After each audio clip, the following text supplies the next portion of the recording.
It started the way most NASCAR controversies do, fast, loud, and impossible to ignore. When NASCAR announced a suspension involving Ross Chastain, the reaction inside the garage was immediate. Crew chiefs went quiet. Team managers checked their phones. Drivers, the ones who usually stay out of it, started talking. And fans who had been watching the sport for years said they hadn't seen anything quite like it. The details of the penalty raised serious questions. Was the punishment proportional to the offense? Did NASCAR apply its own rule book consistently? And why did this particular decision seem to land harder than others that came before it? Chastain's response didn't ease the tension. He was frustrated.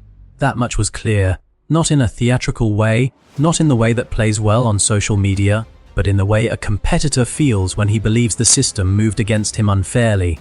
That kind of frustration runs deep. It doesn't fade after a press conference. The story spread quickly. Not because of one clip or one headline. It spread because people on all sides of the sport, insiders, fans, media, felt that something real was at stake. Something beyond one driver and one race weekend. This story is not just about a penalty. It's about the relationship between authority and competition in NASCAR. And that relationship has been complicated for a very long time. NASCAR was not built on rule books. It was built on red clay ovals, backwards garages, and a culture that rewarded aggression. For decades, what happened on the track largely stayed on the track. Drivers settled disputes themselves. Officials looked the other way. That was the culture, and for a long time, it worked. But as the sport grew, as television money arrived, as corporate sponsors signed on, as NASCAR became a billion-dollar industry, the informal system couldn't hold. The sport needed structure. It needed consequences. And so, slowly, NASCAR built a formal disciplinary apparatus. The penalties became more defined. The appeals process became more codified. The L1 through L4 violation levels gave officials a framework for punishment. On paper, it looked like progress, but structure brought its own problems. Because now every penalty was public. Every inconsistency was documented. Fans and teams could compare one ruling to another and ask, why did this driver get a suspension while that one walked away with a fine? The history is full of examples where NASCAR's disciplinary decisions created more controversy than the original incident. Think of the team penalties in the early 2000s that reshaped championship standings. Think of the on-track retaliation incidents that went unpunished and the smaller infractions that were hammered hard. The pattern was never fully consistent, and inconsistency, in a sport built on precision, tends to erode trust. That erosion is the backdrop for everything that happened with Ross Chastain. Ross Chastain has always been a polarizing driver. That isn't an insult. It's a fact that anyone who has followed his career already knows. He drives with an edge. He takes risks that other drivers won't take. He has made contact with competitors in situations where the unspoken code of racing said to back off. And he has done it repeatedly. That style produced results. It also produced enemies. And in NASCAR, enemies have long memories. The specific incident that triggered the suspension involved an on-track altercation that NASCAR determined crossed a line. Whether it was a retaliatory move, a safety violation, or a breach of competitive conduct, the league reviewed the footage, assessed the context, and decided that a suspension was warranted. NASCAR's process for these decisions runs through its competition officials. They examine multiple camera angles. They consider intent, consequence, and prior history. They weigh the message that a penalty, or the absence of one, sends to the rest of the field. In Chastain's case, his history was impossible to ignore. He had been involved in high-profile contact incidents before. Some drew penalties, some didn't.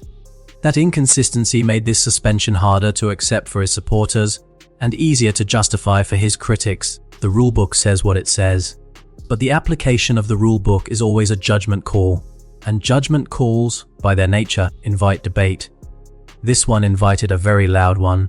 A suspension in NASCAR is never just about one driver. The ripple effect touches every part of the sport simultaneously. For Chastain's team, the immediate math is brutal. A suspended driver means missed points. In a championship format built on playoff cutoffs and point margins, even one race out of the lineup can alter the entire trajectory of a season. Teams spend months engineering small advantages. A suspension can erase all of it in one decision. For sponsors, it's more complicated. On one hand, controversy brings attention. On the other, sustained negative headlines can make a brand uncomfortable. Corporate partners do not sign multi-million-dollar deals to be associated with disciplinary reports. For other drivers, the suspension sends a signal. It tells the field that certain behavior carries real consequences, or depending on how they interpret the ruling, it tells them that the enforcement line is still blurry. Both reactions are possible. Both have been voiced in the garage. NASCAR itself faces a credibility question. The governing body needs teams and drivers to believe that enforcement is fair and consistent. That belief is what legitimizes authority. When even a portion of the garage starts questioning a decision, the foundation cracks slightly.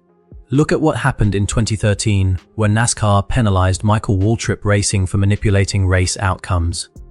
The penalties were severe, the controversy dominated the off-season, and the sport spent years recovering its sense of competitive integrity. One decision can genuinely reshape a sports conversation for a generation. When something like this happens, social media moves faster than the facts, and the gap between the two is where most of the confusion lies. The dominant online narrative settled quickly. One side cast Chastain as a reckless driver who finally faced real consequences. The other painted NASCAR as an authority that punishes aggression selectively and unfairly. Both narratives have emotional appeal. Neither one is the complete story.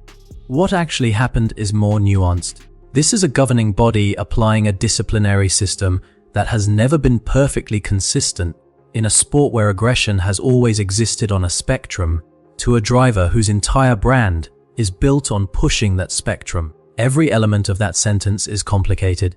The media, mainstream and independent, tends to simplify these situations because simplicity performs well online. Outrage gets clicks. Binary narratives are easy to share, but the actual story lies in the details, the prior incidents, the internal discussions at NASCAR, the specific language of the violation, and the context of Chastain's relationship with other competitors. Fans deserve better analysis than a highlight clip and a hot take. They deserve to understand why NASCAR drew the line where it drew it, whether that line has been drawn consistently, and what it says about how the sport wants to govern itself going forward. The headline says one thing. The garage says something different. And somewhere between those two conversations is where the real story lies. That's what's worth paying attention to right now. The most immediate question is the appeal. When NASCAR issues a suspension of this significance, the affected party has the right to challenge the ruling through the sport's internal process. If Chastain's team files an appeal, the suspension may be stayed, meaning he could remain eligible to race while the process plays out. That appeal process is not theatrical. It is a formal review that examines whether NASCAR followed its own procedures correctly. It doesn't always succeed, but it does sometimes produce modified outcomes. It also puts NASCAR on record, in precise language, about exactly why it acted the way it did. Beyond the appeal, watch how NASCAR responds to the public conversation. When penalties generate this level of scrutiny, the league typically has two options: stay quiet and let the ruling speak for itself, or clarify the decision through official channels. Each choice carries risk. Silence reads as arrogance. Over-explanation can open new questions. For other teams and drivers, the realistic response is strategic. Competitors are watching to see where the new line is. Some will pull back slightly. Others, particularly those who race with an aggressive style, will keep their lawyers and PR teams on call. The broader competitive picture may also shift. If Chastain misses race time, the playoff implications cascade through the standings. Other drivers benefit. Other teams adjust their strategies. A suspension doesn't stay contained to one garage stall. In NASCAR, nothing does. If you're a NASCAR fan trying to make sense of this, the most important thing you can do right now is resist the urge to pick a side before you have the full picture. Controversies like this one are actually valuable, not because they're entertaining, but because they force a conversation about what kind of sport NASCAR wants to be. Does aggressive driving define the character of the competition, or does it undermine it? How much authority should a governing body have over how a driver races? These are legitimate questions. They don't have easy answers. There are specific signals worth tracking as this story develops. Watch the official NASCAR response, not just the initial statement, but any follow-up clarifications. Watch how other drivers talk about it, particularly those who have had on-track conflicts with Chastain in the past. Watch whether the appeal changes the outcome, and watch whether NASCAR adjusts its enforcement approach in the races that follow. These signals tell you something real about the direction of the sport. More than any one race or any one weekend, they reveal the values that actually govern competition at NASCAR's highest level. Understanding these dynamics makes you a more informed fan. It means you're watching the sport, not just the spectacle. And that's a meaningful difference. If this kind of in-depth analysis is useful to you, consider subscribing to this channel. More content like this is coming.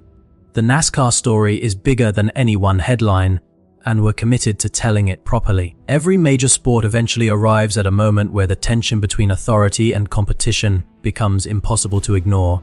For the NFL, it was player conduct policies. For MLB, it was sign stealing. For Formula One, it was team orders and technical protest disputes. For NASCAR, that tension has surfaced repeatedly, and this moment with Ross Chastain is one more chapter in a story the sport has been telling for decades. What makes these moments important is not the penalty itself. It's what the penalty reveals about the health of the governing relationship inside the sport. When drivers feel that discipline is fair, they accept it, even when they disagree with specific decisions. When they believe the system is arbitrary, even legitimate penalties become battles. NASCAR's long-term challenge is not Ross Chastain. It's the perception gap between the rules as written and the rules as enforced. Close that gap consistently, and trust follows. Let that gap widen, and every controversial ruling becomes a referendum on the entire system. The sport is at an interesting crossroads. It has younger fans, new tracks, a revamped car, and a growing media footprint. The foundation is stronger than it has been in years, but culture inside the garage takes longer to shift than marketing campaigns do. Here's the line that stays with you in motorsports: the machine is never just the car. It's the people, the rules, and the authority that holds them together. When one part strains, the whole system feels it, and how that strain is managed defines what kind of sport gets passed on to the next generation.